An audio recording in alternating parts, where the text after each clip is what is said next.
بسم اللہ الرحمن الرحیم سبحان اللہ رب العالمین والصلاة والسلام علی خاتم الانبیاء محمد مصطفیٰ صلی اللہ علیہ وآلہ وسلم۔ بسم اللہ الرحمن الرحیم الحمد للہ رب العالمین الرحمن الرحیم مالک یوم الدین ایاک نعبد و ایاک نستعین اہدنا الصراط المستقیم صراط الذین انعمت علیہم غیر المغضوب علیہم ولا الضالین آمین۔ خواتین و حضرات السلام علیکم۔ ہم سورہ الاعراف کی آیات کا مطالعہ کر رہے ہیں اور آج انشاءاللہ ہم 21 آیت سے لے کے اور 25 آیت تک کا مطالعہ کریں گے۔ اس سے پہلے کی نشست میں ہم نے حضرت آدم علیہ السلام اور شیطان کا قصہ پڑھا، جس میں حضرت اللہ تعالیٰ نے حضرت آدم کو پیدا فرمایا اور فرشتوں کو حکم دیا کہ وہ ان کو سجدہ کریں، تو شیطان نے تکبر کیا اور اس کی وجہ سے اس نے سجدہ نہیں کیا اور وہ ذلیل و خوار ہو گیا۔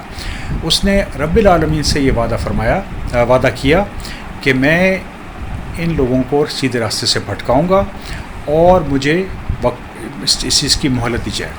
تو اللہ تعالیٰ نے اس کو مہلت دے دی اور حضرت آدم علیہ السلام کو اللہ رب العالمین نے حکم دیا کہ آپ جنت میں رہیں اور جو مرضی کھائیں پئیں مگر اس درخت کے پاس نہ جائیں۔ یہ ان کی آزمائش تھی، لیکن شیطان نے ان کو بھٹکا دیا کہ اگر آپ اس درخت کا پھل کھائیں گے تو آپ فرشتے بن جائیں گے یا آپ کی ہمیشہ کے لیے زندگی ہو جائے گی، اور اس طریقے سے اس نے اللہ تعالیٰ کی نافرمانی پر حضرت آدم کو مجبور کیا، اور جب انہوں نے اس درخت کا پھل کھایا تو ان کی شرم گاہیں جو تھیں ان پر واضح ہو گئیں۔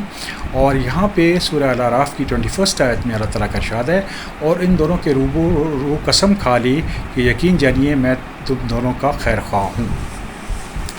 تو شیطان نے ان کو بھٹکایا، ان کو غلط مشورہ دیا اور ان کو سیدھے راہ سے ہٹا دیا۔ سورہ الاعراف 22 آیت۔ ان دونوں کے قریب سے نیچے لے آیا، بس ان دونوں نے جب وہ درخت کو چکھا، دونوں کی شرمگاہیں ایک دوسرے کے روبرو بے پردہ ہو گئیں اور دونوں اپنے اوپر جنت کے پتے جوڑ جوڑ کر رکھنے لگے۔ ان کے رب نے ان کو پکارا کہ کیا تم دونوں کو اس درخت سے منع نہ کر چکا تھا؟ یہ نہ کہہ چکا تھا کہ شیطان تمہارا سری دشمن ہے؟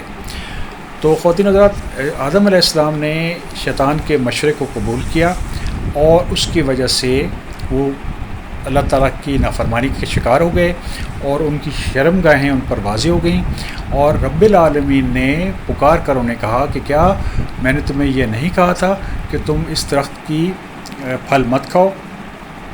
یقیناً شیطان تمہارا کھلا دشمن ہے۔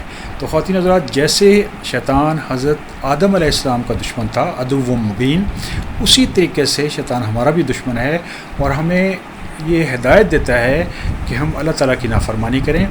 جو بھی اللہ تعالیٰ کی نافرمانی کرے گا وہ یقیناً خسارے میں رہے گا۔ سورہ الاعراف 23 آیت۔ اور انہوں نے کہا، اے ہمارے رب، ہم نے اپنا بڑا نقصان کیا، اور اگر آپ ہماری مغفرت نہ کریں گے اور ہم پر رحم نہ کریں گے تو واقعی ہم نقصان پانے والوں میں سے ہو جائیں گے۔ اب خواتین حضرات، یہاں پہ نوٹ کیجئے کہ شیطان اور آدم میں فرق کیا تھا۔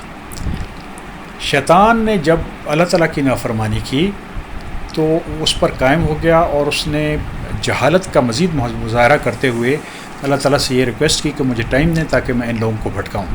اس کا کام تھا کہ وہ اللہ رب العالمین کے سامنے جھک جاتا اور یقیناً اللہ رب العالمین اس کو معاف فرما دیتے، کیونکہ اللہ رب العالمین الغفور الرحیم ہے۔ حضرت آدم علیہ السلام کا طرز عمل دیکھیے کہ جیسے ہی انہیں احساس ہوا کہ ان سے غلطی ہوئی ہے تو اب وہ پلیڈ کر رہے ہیں اپنے لیے بھی اور اپنی مسز کے لیے بھی، اور کہہ رہے ہیں قالا ربنا ظلمنا انفسنا وان لم تغفر لنا وترحمنا لنکونن من الخاسرین، کہ اے ہمارے رب، ہم نے اپنے آپ پر ظلم کیا اور اگر آپ نے ہمیں معاف نہ کیا اور ہم پر رحم نہ کیا تو یقیناً ہم خسارے میں سے رہنے والوں میں سے ہو جائیں گے۔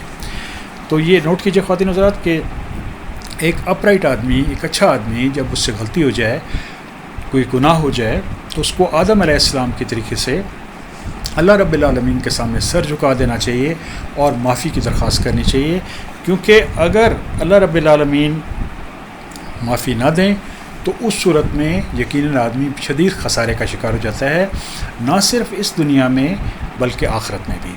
تو یہ بہت خوبصورت دعا ہے خواتین حضرات، اور کیونکہ انسان خطا کا پتلا ہے، شیطان اس پر حاوی ہو جاتا ہے، تو جب بھی آپ کو کبھی احساس ہو کہ آپ سے غلطی ہوئی ہے تو اس دعا کو ضرور پڑھیے، کیونکہ اللہ رب العالمین کے دربار میں ورڈز میٹر کرتے ہیں اور سپیریئر ورڈز کا استعمال کرنا چاہیے، اور یہ ورڈز قرآن کے جو ہیں وہ سپیریئر ورڈز ہیں۔ آدم علیہ السلام کی دعا جو ہے استغفار کی، یہ ایک بہت سپیریئر دعا ہے، کیونکہ جب آدم علیہ السلام کو اللہ تعالیٰ نے یہ الفاظ سکھائے تو اس کے بعد ان کی توبہ قبول ہوئی اور وہ معزز ہو گئے۔ سورہ الاعراف 24 آیت۔ حق تعالیٰ نے فرمایا کہ نیچے ایسی حالت میں جاؤ کہ تم باہم ایک دوسرے کے دشمن ہو اور تمہارے واسطے زمین میں رہنے کی جگہ ہے اور نفع حاصل کرنا، اور یہ ایک وقت تک۔ تو اللہ تعالیٰ نے شیطان کو بھی اور آدم علیہ السلام اور ان کی مسز کو بھی زمین پہ بھجوایا تاکہ وہ وہاں پہ نفع حاصل کریں اور ایک وقت تک ان کی آزمائش ہو۔